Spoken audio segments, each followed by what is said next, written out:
Hi, good afternoon. This is the 2-minute warning. Please press 1 to ask a question.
Well, good afternoon, everybody. Thank you for joining us. Today, we're going to give an update on North Carolina's preparations for Hurricane Isaias. Although the track and destination of the hurricane are in flux today as models differ, now is the time for North Carolinians to prepare. Hurricane preparations will be more complicated given the COVID-19 pandemic, and families and businesses need to keep that in mind as they get ready. Based on its current speed and path, the hurricane could reach our coast as early as Monday, making its greatest impact Monday night and maybe even into Tuesday. Already, there's a threat of dangerous rip currents at our coast, and the danger of tropical storm force winds is increasing. The State Emergency Operations Center, the EOC, already activated for COVID-19, has been activated as well for Hurricane Isaias, and state and local response teams are at the ready. And today, I've declared a state of emergency to help our state prepare. Please follow any local evacuation orders that may be issued. We're urging anyone who has to evacuate to try and stay with family and friends. And if that doesn't work, staying at a hotel if you can afford it as the first two options. The state will coordinate shelters for those who need to evacuate who can't find other arrangements. The reason we're asking people to make shelters their last resort is because social distancing and precautions that go along with a shelter in a pandemic. Because of our ongoing battle with COVID-19, people needing a shelter will be screened for symptoms and given personal protective equipment like masks at the shelter. If someone has symptoms of COVID-19, the state has different sheltering options available where it's easier for people to isolate. With the right protection and sheltering, we can keep people safe from the storm while at the same time trying to avoid making the pandemic worse. A hurricane during a pandemic is double trouble, but the state has been carefully preparing for this scenario so that we can do our best to keep people safe from the weather as well as the virus. I'm grateful for our state emergency response team and all of their efforts to prepare, including the Know Your Zone evacuation strategy. The goal is to look back and say, we overprepared. And that means we must not be caught off guard. I'd like to ask our Director of Emergency Management, Mike Sprayberry, to share more about our state's preparations. Mike? Thank you, sir, and thank you for your leadership. Good afternoon, everyone. Today is day 144 of the COVID-19 response at the State Emergency Operations Center. As of 0800 this morning, the State Emergency Operations Center is now activated for both Hurricane Isaias and the ongoing COVID-19 response. That includes partners like the State Highway Patrol, the North Carolina National Guard from our own parent agency, the Department of Public Safety, as well as other partners from other state agencies like DOT and DHHS, our federal partners from FEMA, nonprofit partners like the American Red Cross, and private sector businesses that participate in the North Carolina Business EOC. We are coordinating closely with our counties, especially those near the coast, as they make preparations and finalize any decisions about evacuations, sheltering, and other preparations that will be needed. We're making sure our swiftwater rescue teams and other response assets are ready and that they have the PPE they need to operate in the COVID-19 environment. We're also preparing to push packs of commodities like water, food, and tarps to place where they're needed. Now is the time that we all need to be personally prepared for this storm with a plan and an emergency kit. In your emergency kit this year, be sure to include face coverings, hand sanitizer, and cleaning products to help keep your family healthy. Visit readync.org for a complete list of items to include in your emergency kit. The ReadyNC mobile app has been retired, but all of the same emergency and preparedness resources are available on the mobile-friendly readync.org website. As the governor was talking about, sheltering's going to be different this year. As I've stated before, the COVID-19 pandemic has caused some changes in the way we are looking at evacuations and sheltering. Here's how things will be different this year. We ask you to review your evacuation plan and follow these steps. If told to evacuate by your local officials, evacuate as requested. Evacuate the shortest distance possible. Get out of the impacted area. Due to the pandemic, try to stay with family, friends, or a hotel to minimize contact with others. If this isn't possible, go to a shelter. If you live at a safe place inland, please do your part and offer to let family or friends evacuate to your home. Both non-congregate and congregate shelters will be opened this season for evacuees who require sheltering support. Local governments and the American Red Cross are working to implement health screening, social distancing, and cleaning protocols in shelters to prevent the spread of the virus. Many of our county partners are planning to make earlier decisions on evacuations to give more time to execute these evacuation plans during the COVID-19 pandemic. As always, you should follow your county government website and social media channels for instructions involving evacuation and reentry. The governor talked about the Know Your Zone program. It's also in effect this year. 20 coastal counties have developed coastal evacuation zones based on areas most at risk due to storm surge and river flooding. Please visit knowyourzone.nc.gov to see if you live in one of these zones. If you do, remember your zone and listen for it if evacuations are needed and ordered. The zones labeled A are red in the Know Your Zone maps. They are the highest risk areas and likely to be evacuated first if needed. The B zones are slightly lower risk, and so on. Again, that's knowyourzone.nc.gov to determine if you are in a new coastal evacuation zone. By following these steps, we can all stay safe during Hurricane Isaias and the rest of the hurricane season. With kindness and cooperation, we'll all get through this together as one team, one mission, and one family. Thank you very much, sir.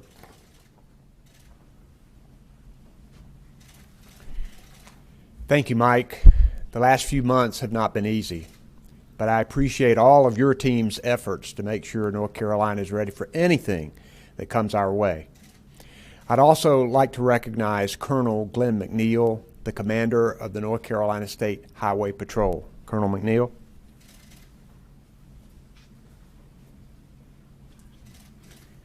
Thank you, Governor Cooper, for your leadership.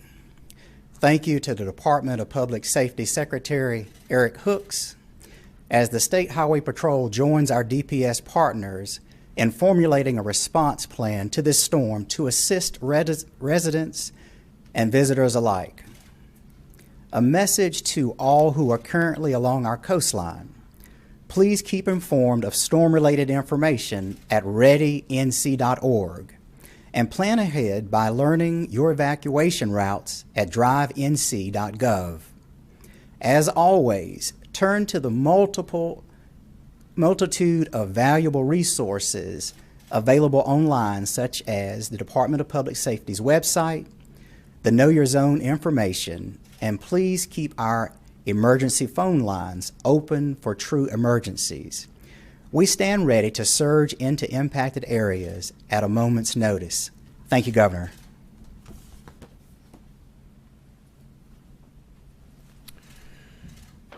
Thank you, Colonel McNeil, to you and your troopers for your work in keeping our residents safe.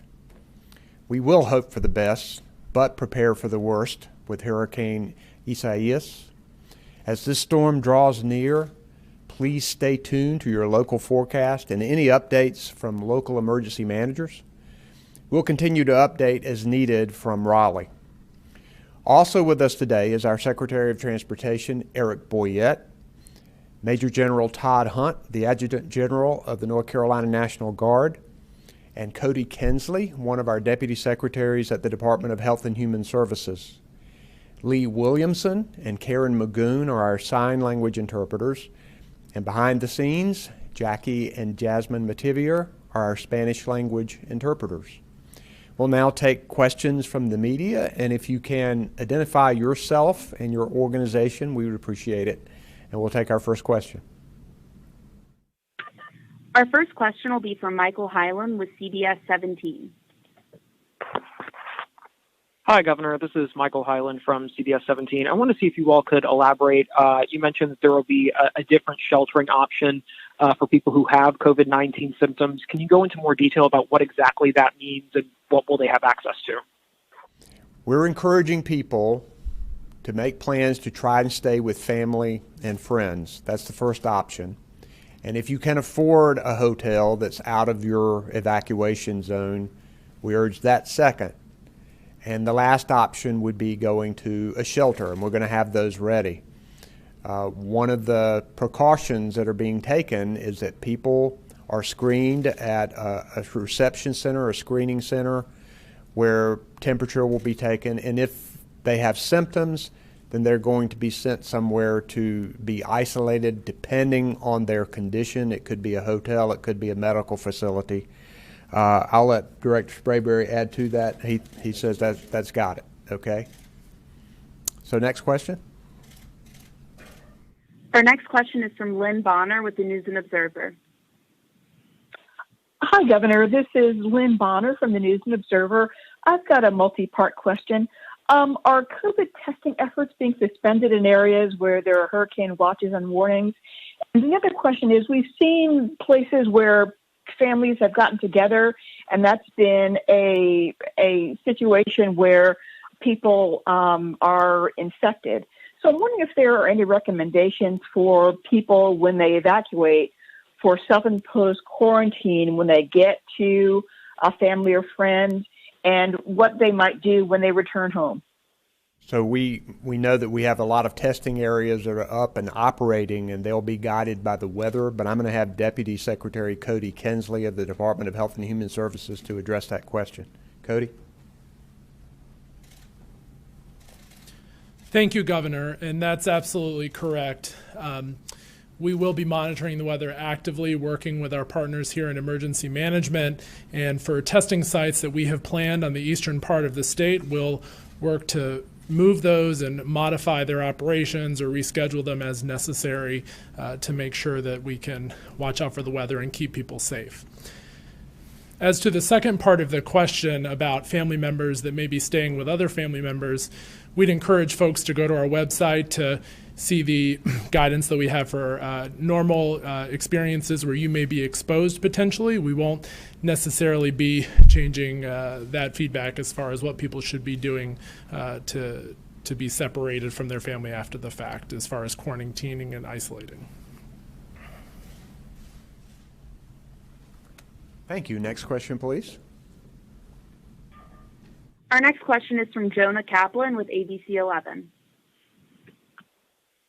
Hi, good afternoon, Governor and the emergency team. Jonah Kaplan here with ABC 11. I wanted to ask you about some of the staffing issues related to shelters and also the message for, it's kind of a balance, right? You want people to evacuate, but then not do it unless it's the last resort, so people maybe stay home. How do you juxtapose those two things when the shelter's a last resort, so then people say, all right, well, we'll just stay home? Well, first, if you're ordered to evacuate, we want people to evacuate. We just want them to consider first staying with family and friends, and second, if they can afford it, to try to get a hotel. That's the only thing different about this. We do not want people to stay where they are if there is evacuation order in place. The reason that we're putting those first two options out there is because we know we're going to have space challenges with congregate shelters, because I think there's 115 square feet per person, right, Director Sprayberry? So we know that we're going to get significantly fewer people inside of a shelter than you normally would, so that you can keep the social distance and do all the things you can do to slow the spread of the virus. So we do want people to evacuate. You mentioned volunteers. It's an issue, particularly a lot of our shelter volunteers, Red Cross volunteers, are many times older people. There have been fewer of them who want to volunteer considering the COVID crisis. So we do want people to step up and volunteer, and I might let the director address that issue as well. Thank you, Governor, and thank you, Jonah. It's good to talk to you again. Staffing is always a concern, even during regular disasters without COVID-19 for shelters. But what I would tell you is that while we do have anticipated reduced staff for American Red Cross for their volunteers for shelters, they are still decisively engaged in the fight. And so we will have American Red Cross staffing at shelters. Secondly, we are working closely with our partners at the Department of Health and Human Services, and they have a division of human services where they have a number of volunteers that have stepped up to the plate and volunteered to assist in sheltering operations as needed. Third, there's local volunteers. There's going to be some shelters. We've been talking to our counties today. Many counties are planning on standing up their own shelters, and they will have their own people working in these shelters.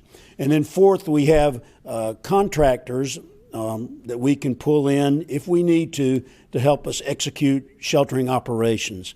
So, but like the governor said, the first priority is, if you can, stay with family and friends. What we're trying to do is basically ensure there's physical distancing from evacuees. Second is go to a hotel if you can. Third would be to go to a shelter. But in no way, shape, or form are we encouraging anybody not to evacuate if you're given an evacuation order.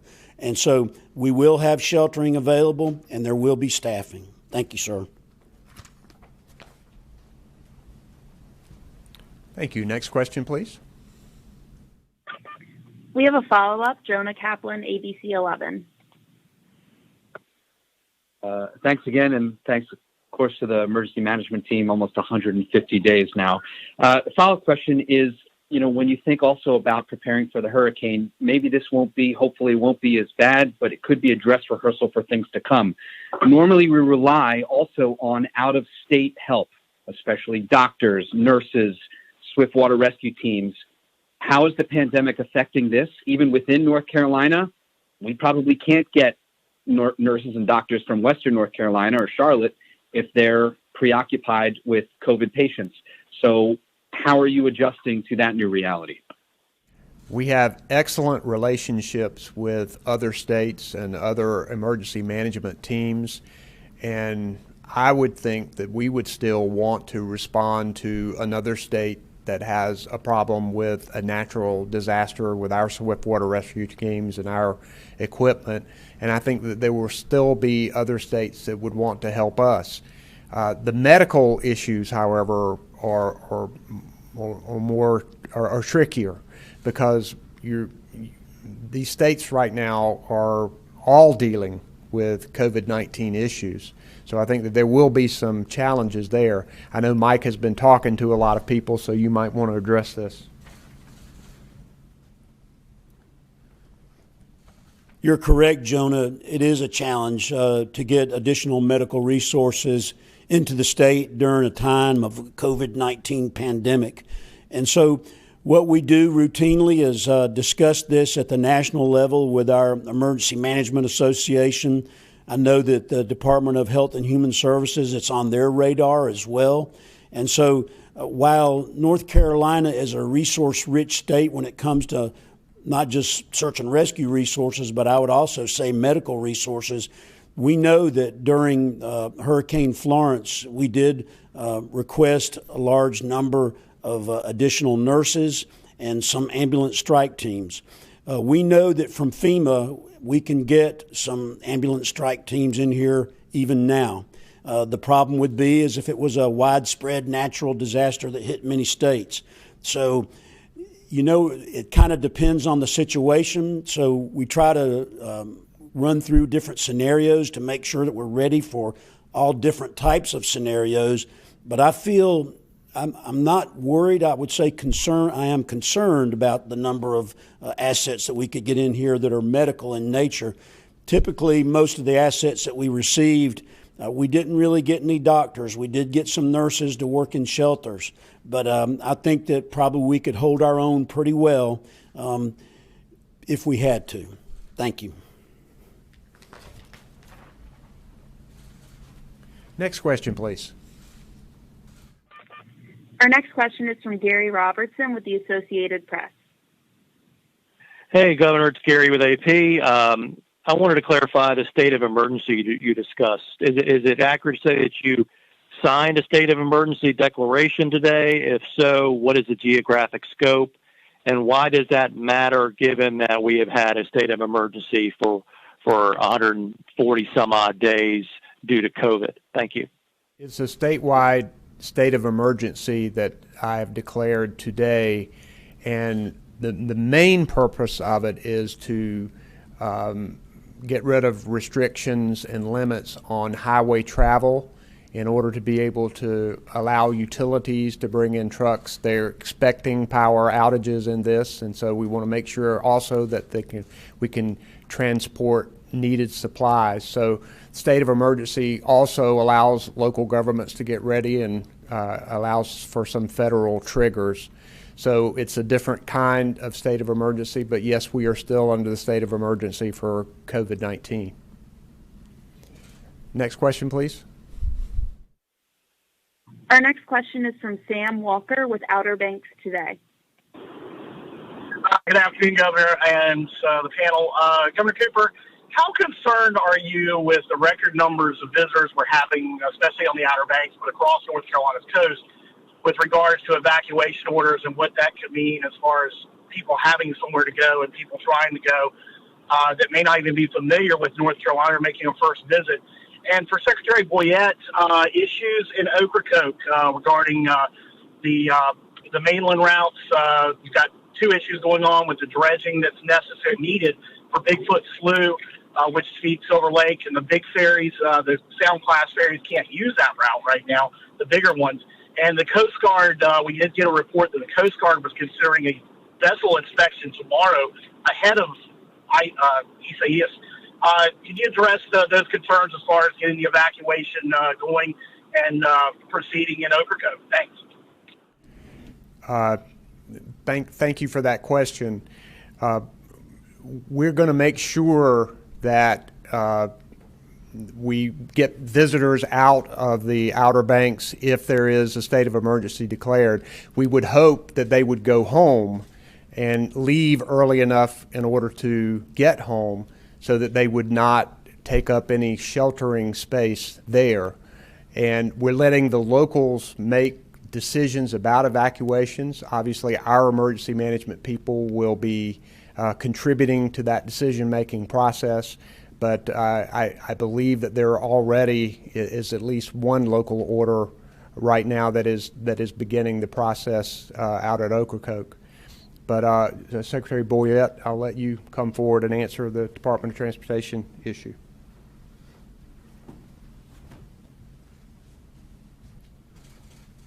Thank you, Governor. Thank you for that question. So the ferry teams have already started working with the locals on evacuation efforts there. We are currently working, and we have multiple size ferry ships that we can use and vessels in that area. So we are already working on that, and we will continue to work on that. And we have a fleet that we can rotate if we are requiring inspections. So we will continue to do that. We have a great team down there that's working exceptionally well with the locals, and they're very prepared, and we will continue to do that until we cannot any further with any of this storm.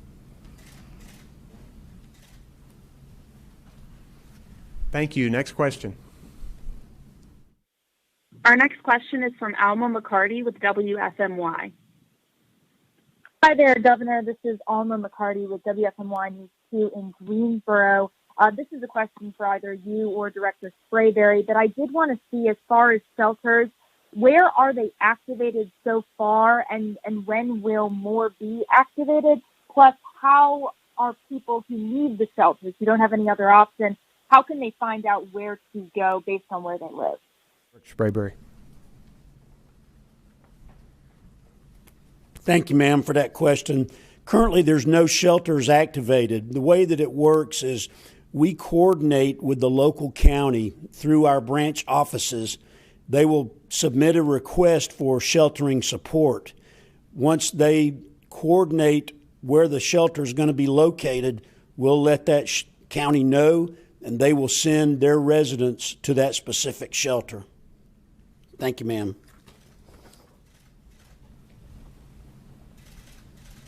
Next question, please. Our final question today will be from Rose Hoban with North Carolina Health News. Good afternoon, folks. Thanks for taking my question. So, Director Sprayberry kind of answered one of my questions I was going to ask about medical shelters.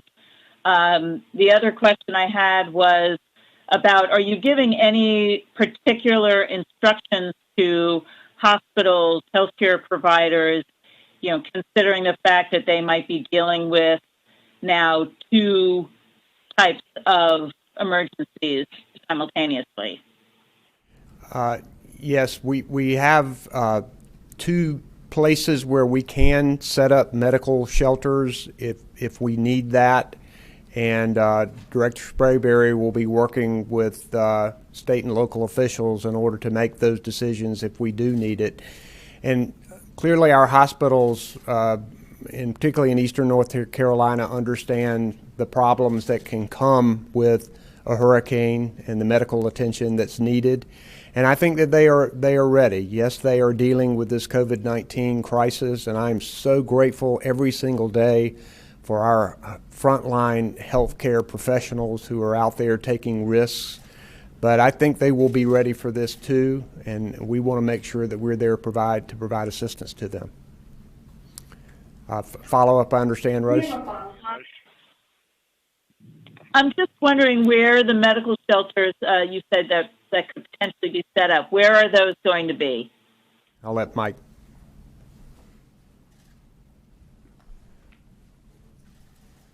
So right now we have a medical shelter that we can use in Hamlet, North Carolina at the Sand Hills Regional Medical Center.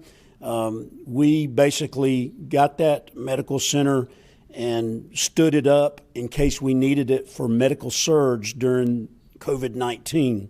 We haven't needed it, but we've also looked at it as a place that we could use as a state medical support shelter.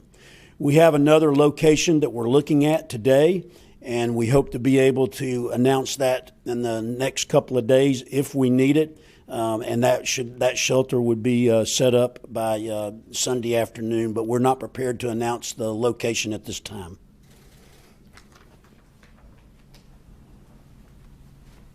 Thank you all very much for joining us. It is likely that we will brief again sometime this weekend as the hurricane gets closer to North Carolina. Thank you very much, and stay safe, everybody.